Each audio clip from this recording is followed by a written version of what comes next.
Where does the Springboks against the All Blacks rank in terms of the great rugby rivalries and beyond that, great sporting rivalries? Obviously this is relevant because they rekindle their rivalry next weekend in Johannesburg, the following week in Cape Town, and it's the first time they've played each other since the Rugby World Cup final in France. And when I was in France, I was struck. I knew the rivalry was a big one, but I was really struck when I spoke to the fans of both sides, because I was lucky to be out there and at that game. Just the deep level of respect that the fans had for the other side. Players too, coaches the same. It's almost like as the two most successful teams in our sport, they need each other. They desperately want to beat each other, but they need each other. So where does this rivalry rank? I thought it'd be an interesting conversation to open things up. Your thoughts in the comments down below, please. And if you haven't already, hit subscribe on the channel and give it a thumbs up. I'm going to start from the very bottom of the pyramid and move up to the top, just highlighting some of the great rivalries that rugby has to offer.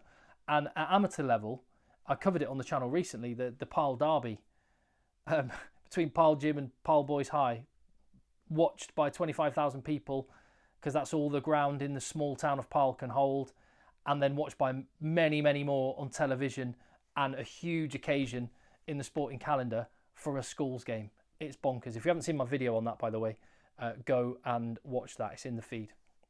Looking at professional sport, one of the things you take for granted being in the UK is just how much history there is. And I don't just mean in the buildings. Yeah, we've got loads of old castles and stuff, and I love that too.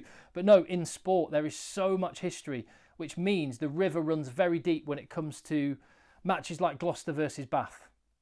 Even when these two teams aren't performing brilliantly, which in recent years has been the case, this game is still very, very spicy. And the same is true when it comes to the East Midlands derby between Leicester and Northampton. It means so much to the fans. And it's such a great atmosphere. If you ever get the chance to go, I would recommend. When you look elsewhere, go across the water. Leinster versus Munster, interprovincial matchup, huge. And in Scotland, Edinburgh against Glasgow, the oldest rivalry in the sport. They compete for the 1872, have I got that right? 1872 Cup.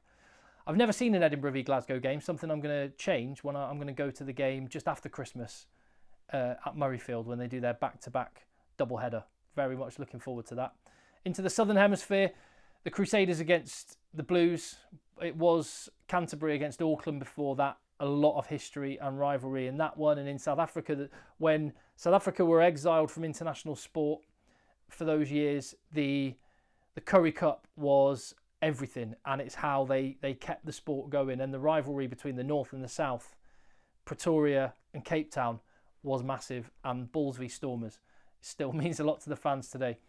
I think for what it's worth, the biggest rivalry in club rugby, in my opinion, tell me if you disagree, is Biarritz versus Bayonne. It's absolutely insane. To the point that, unfortunately, Biarritz aren't quite the force they were, and they've dropped down the league, and Bayonne are in the top 14 in France. And Bayonne thought, oh, that's good, we'll be able to get all the young players from the area to come to us. The kids that are really good, that have grown up Biarritz fans, will not join Bayonne under any circumstances, even if Bayonne are a much better team. So it's wild, that rivalry, and I just hope Biarritz can get back to the top flight so we can see this rivalry again, because it's quite something. In terms of international rugby, we've got England versus Wales. That's huge. I'd say probably England versus anyone. I'm an Englishman, and I'm totally used to. And do you know what? In a funny way, I enjoy that basically most people support their team and anyone who's playing England. It's quite good to be living in people's heads rent free. I look more recently like modern rivalries that are evolving at the moment. We've got Ireland versus New Zealand. There feels like there's a bit of edge to that one after the series win in New Zealand for the first time. The game in Chicago, and they're playing again next year, aren't they? Or was it this year? I can't. Anyway, I think they're playing in November now. Think about it. But there's a bit of edge on this game, and Ireland, because they've been a rising force in international rugby. Ireland against South Africa feels very significant, which is why I wanted to be there at those games last month, or a couple of months, last month. But there is nothing on these two, is there? Absolutely nothing on it. New Zealand versus South Africa is it when it comes to rugby. It is it. And for good reason. 7 Rugby World Cups between them. In 2027, when the next World Cup rolls around, it's going to have been 24 years since another team besides one of these two won a World Cup, which is absolutely bonkers. England invented the sport. South Africa and New Zealand, they're the ones that have taken it on. They're the standard bearers. It's part of the culture in those countries more than anywhere else. Well, Fiji would probably disagree with that, but in terms of the big powerhouse nations, it's just in the psyche. It's like a religion. And yeah, this is it when it comes to our sport. But easily the biggest rivalry in rugby. How does it relate to sports around the world? Where would you rank it? Your thoughts in the comments down below. I was thinking about what are the big rivalries in football. And interestingly, I think there's more rivalry at club level than there is at international level in football. Like England, Germany's big, Argentina, Brazil, massive. But the biggest rivalries in football are Rangers v Celtic, Manchester United v Liverpool, River Plate v Boca Juniors, and probably the biggest rivalry in football, full stop, Barcelona against Real Madrid. Where does New Zealand v South Africa rank compared to that iconic matchup? In cricket, look no further than India v Pakistan. Those two countries, cricket mad. The countries come to a stop when these two play each other. And the fact they border each other as well. And yeah, it's just an incredible matchup whenever they play. American sports, you could look at the Chicago Bears against the Green Bay Packers, LA Lakers against the Boston Celtics, New York Yankees against the Red Sox. Huge. And the All Blacks v Springboks, it's up there, isn't it? It's in the conversation with those. I've just picked on the team sports there. Could have gone for individual rivalries like Prost and Senna in Formula One back in the day. And what else? What else would the other individual rivalries be? Federer, Nadal and Djokovic.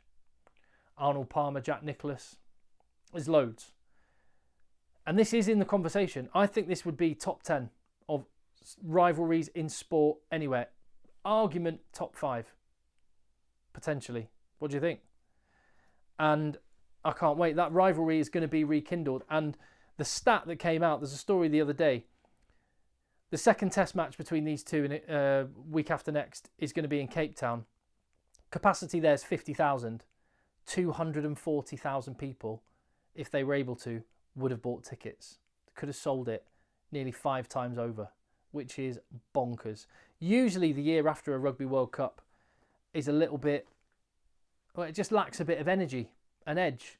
2024 with Ireland and now this, Ireland, South Africa and now this, there's 2024 has been great already and cannot wait for these matchups. The current Springboks, they have got the opportunity to be regarded as the greatest team ever. I don't think they're quite there yet, but they have the potential to earn themselves the tag of the greatest team in the history of our sport. Equally, under Scott Robertson, New Zealand have got the opportunity to defend their greatest team, that 2015 side with Carter and McCaw and all the other legends of our sport that were in that matchup. They've got the chance to defend that when they take on South Africa and make sure it's this team that is still regarded as the greatest. I would also throw in there the 07 to 09 South Africa team was pretty good. And England 03 was other great teams too. But just in the modern era, this rivalry was born. The first match was, 103 years ago? 1921 was the first match between New Zealand and South Africa. But the rivalry really ignited, and the modern rivalry was born on the 24th of June, 1995, at Ellis Park, which, funnily enough, is where the two are going to be playing in the coming weeks. And I have to say, fair play to the South African Rugby Union, because they have chosen 2 stadiums, or 2 grounds, 2 cities, where the Springboks against New Zealand have had the better of it. When you take Cape Town, and they haven't played at the new stadium yet. Or no, they played there 2 years ago. A lot of these fixtures in Cape Town were at Newlands, obviously, which is a bit different. But Ellis Park, if you take Cape Town and Ellis Park, the record is South Africa 13 wins, New Zealand 18 wins. Away from home, that is quite something.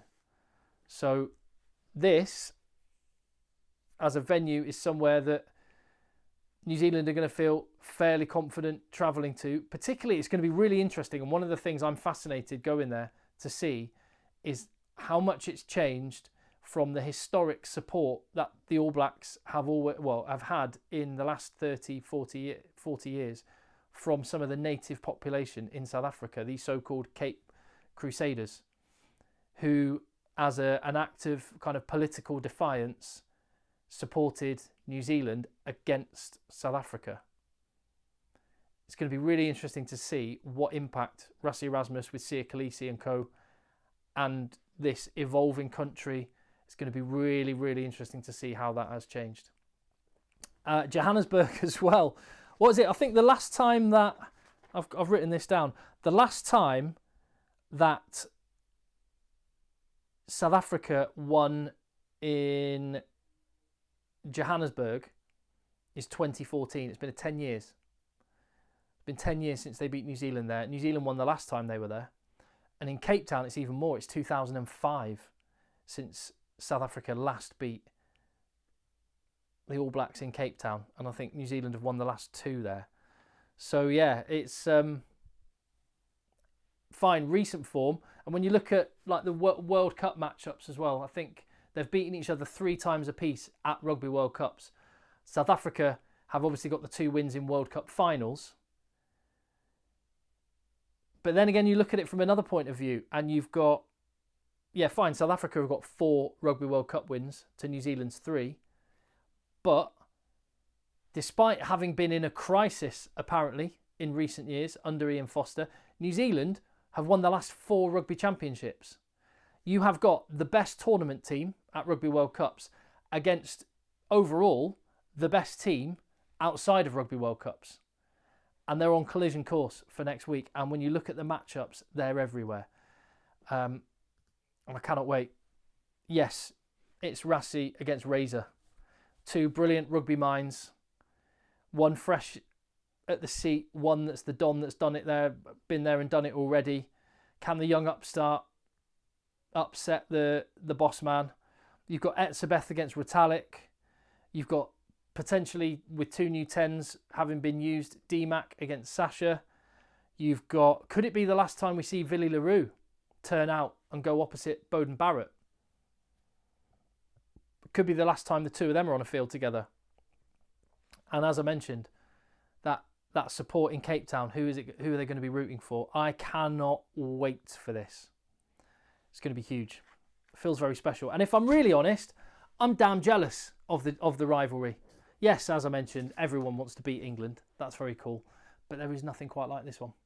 So I'll be covering the games on the channel in the coming weeks. If you appreciate that and you don't want to miss anything, hit subscribe, give the video a thumbs up, leave your comments down below, and I'll see you on the next one.